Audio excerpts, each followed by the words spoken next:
Coming up on First at 4, we'll have the latest on mudslides causing problems in Perry and Harlan counties.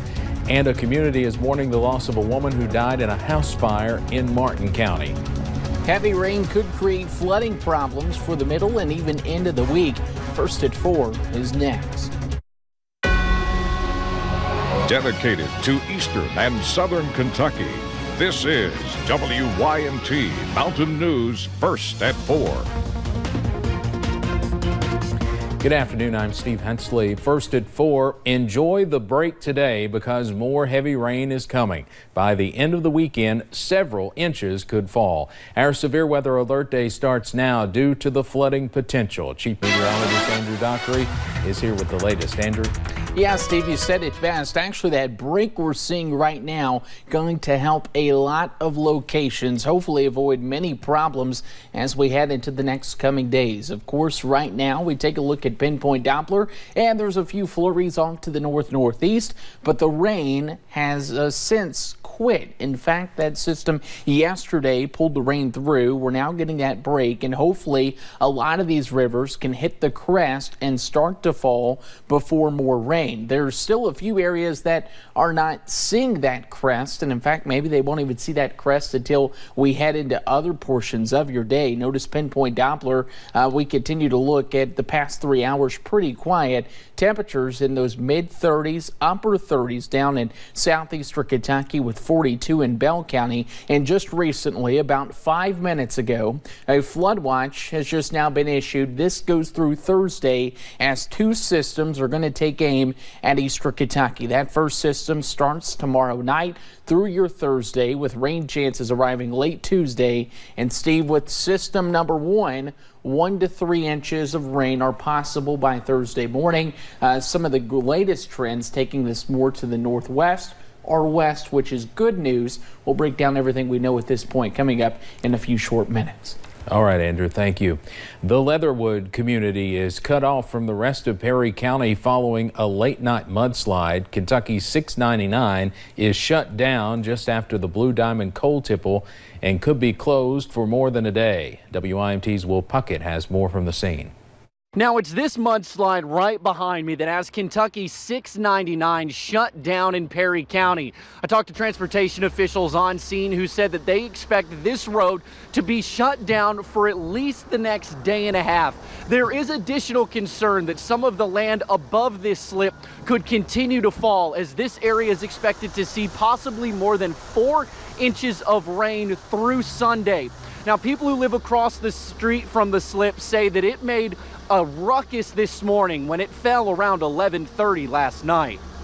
This is a tight home. You can't hear hardly even hear it thunder. And so I kept hearing that.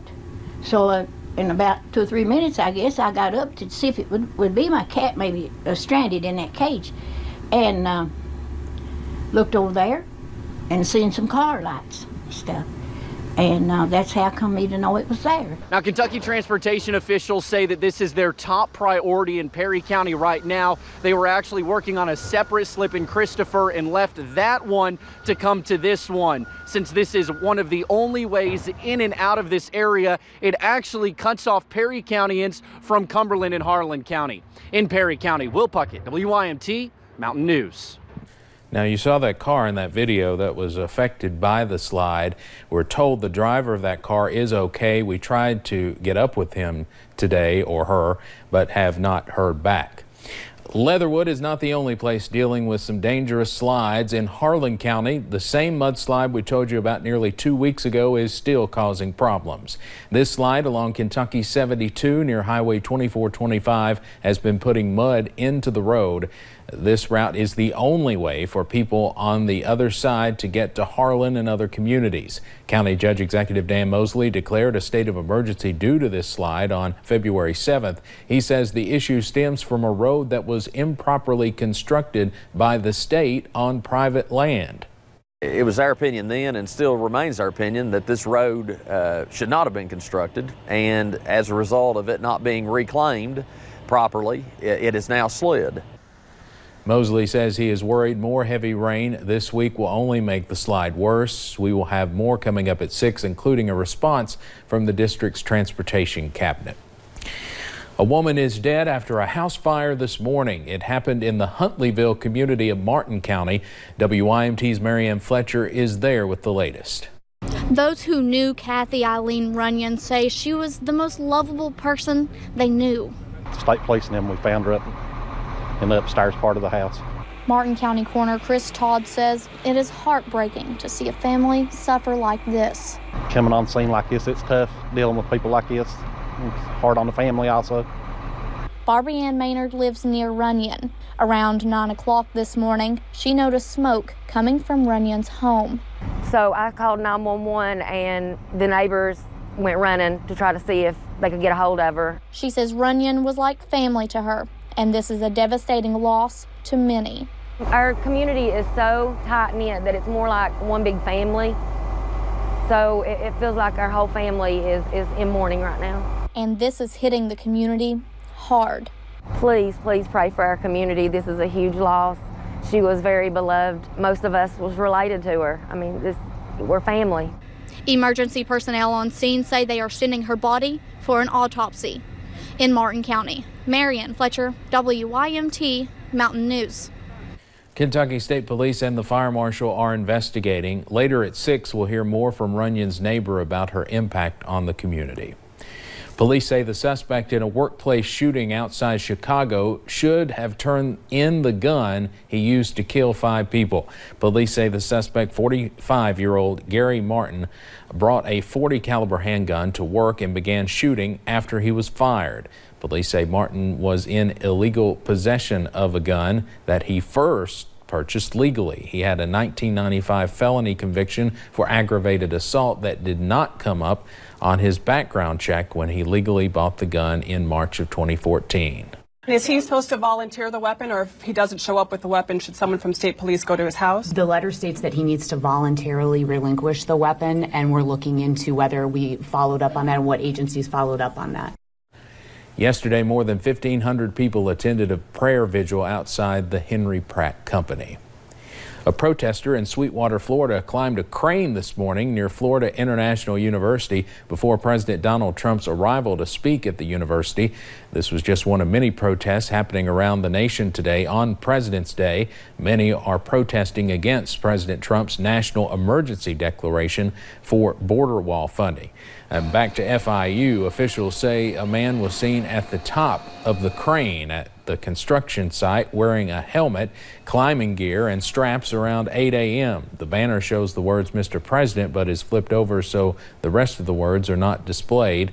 Miami-Dade police were there and had blocked off the area. It is tax time, of course, and are you ready? This is the first full year we all experience the sweeping changes to the U.S. tax code. Overall, tax rates have gone down, so many Americans may see a smaller tax bill this year. The catch with that is everybody's situation is different, so it's hard to generalize. And we have heard from many of you wondering what is going to be different this year. Will the first big changes to the tax code in 30 years change anything about how you file? Will it be easier, faster? Will you get more money back or owe more? Coming up at 5:30, we'll team up with the financial website NerdWallet to answer your questions so you are ready to tackle your taxes.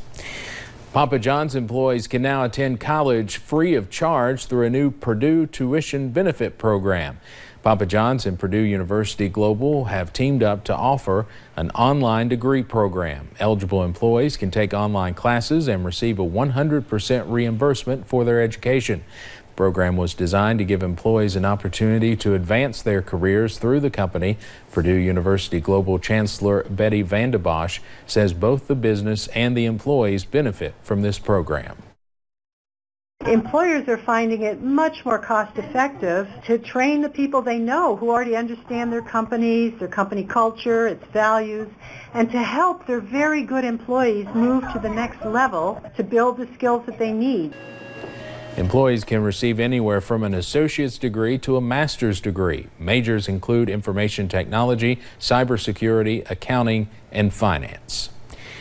The picture of a sailor locked in a spontaneous kiss in the middle of Times Square during VJ Day has long been synonymous with the jubilation felt at the end of World War II. The man in that famous picture, Jorge Mendoza, died yesterday just shy of his 96th birthday. He served as a quartermaster during the war. He was in Times Square on August 14, 1945, with his future wife when the announcement about the end of the war was made. Mendoza's daughter says a nearby photographer captured the image of her father kissing who he thought was a nurse. The moment lives on as a symbol of the excitement felt on that day. Mendoza will be buried in Middletown, Rhode Island.